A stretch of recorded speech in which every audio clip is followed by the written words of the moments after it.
Up, y'all? Third Generation Raider is back, and part two, San Diego Chargers.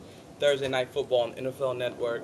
So for people who have regular cable, don't have the satellite dishes or whatever, you might have to go to a sports bar, or hopefully info.com might show it online for you. I hope everybody gets to see the game.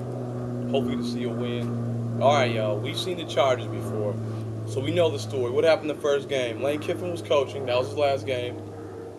Up 15 to nothing at the half, and decided to, in infamy, blow the game.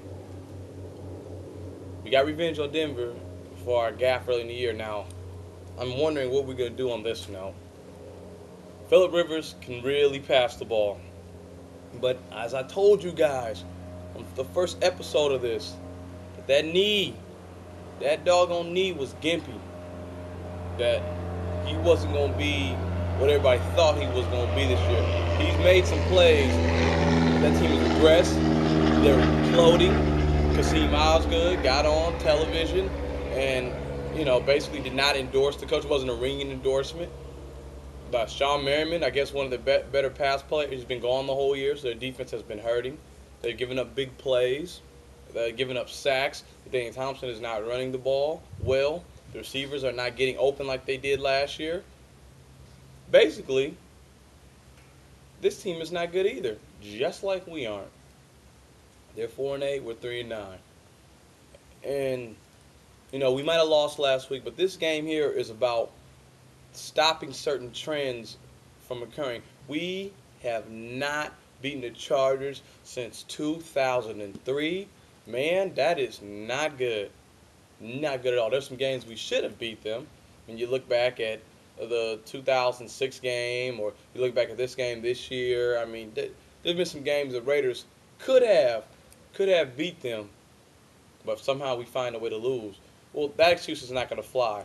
It's a short week. I don't want to hear no excuses. Jamarcus Russell, they are going to be coming after you.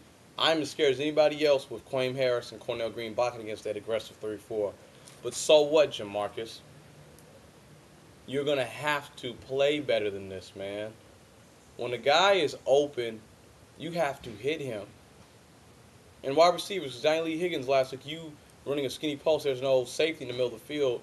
Man, you got to go ahead and cut in on that and make that play. I mean, we need everybody to do their job. But, Jamarcus, you are the number one pick. That pick justifies high praise and high criticism. I don't care what excuses they got about the line and the receivers and the running muck. Yeah, we know Al Davis is crazy, and the organization, therefore, is crazy. But so what?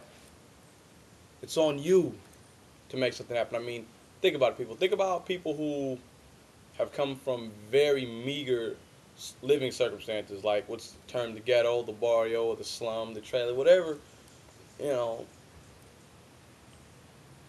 I guess, tagline you want to throw on it.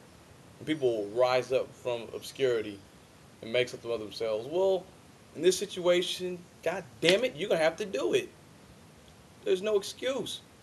There's no excuse to watch the constant losing that is happening here. Somehow it's got to stop. And Tom Cable, you big fat idiot. No more trick plays. Because we ran that trick play on the Jets, but it was a timely trick play. It was timely. It was as the game wore on, and the trenches, man, the battles were being waged. But you can't do that in the first half, man. You get to pick and choose your spots.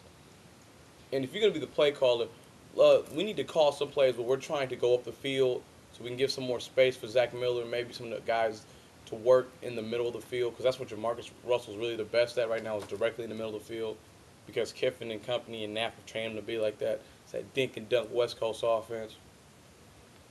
John Wade, last time we played the Chargers, Jake Grove got manhandled. I was looking at it the whole time. You're stronger than Jake Grove. You're not as good as an athlete, but I expect you to at least do average against Jamal Williams. We're going to see.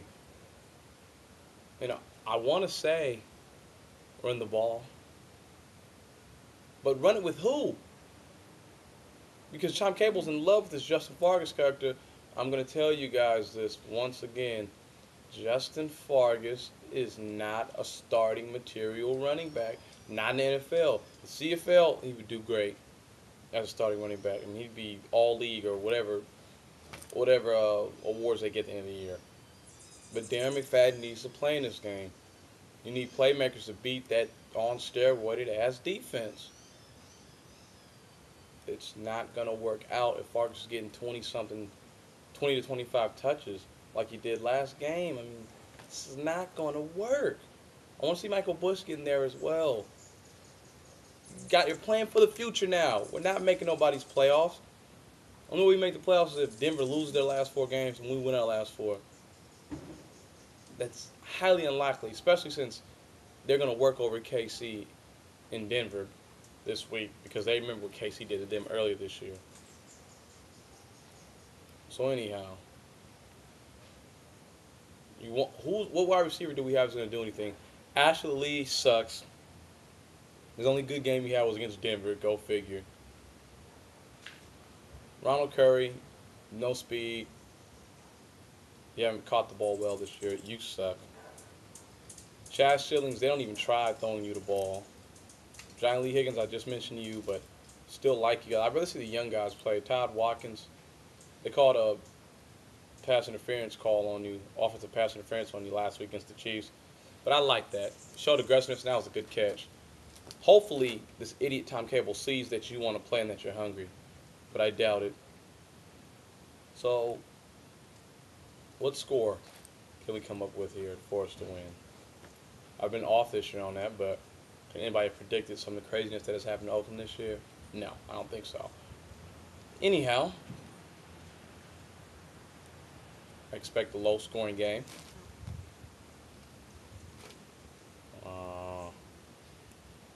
17-14, 17-16, somewhere in that region. And so I just don't believe. Maybe they can shock like they did against Denver. They can score 3 touchdowns. But I'm just not seeing it, people. Until Jamarcus Russell hits his open receivers every time they're open, it's not going to work, people. This won't work out at all. I will not throw bust on him yet. I like the potential he has. But by now, you have to start getting it now. The excuses have run out for you, Jamarcus. So, in closing, people, we're going to have a 10-day rest period after this. There's no game for us on Sunday. Maybe we can all be relaxed going in on Monday. And so I'll be coming back with you guys next week, man. Talk about you and my Oakland Raiders. Everything's going to be fine. Don't you worry. Don't have your head down. Things happen. We got to stay strong, stay true to who we are, and that's being Raiders. It's okay, people. I know you're upset. I'm upset, too. I'm upset because this team should be 7-5 if they were a decent team. A decent team is 7-5 in situations. This last game, the Miami game, the Buffalo and San Diego games back-to-back, this is a 7-5 team if there was some decent coaching and there were some players, if there are decent players that are actually on the field in the starting line. There are players, I've said it many times, who shouldn't be starting. So, let's see what's up. You guys keep your head up. I'm Third Generation Raider again. Coming back at you guys live and direct again. Get out.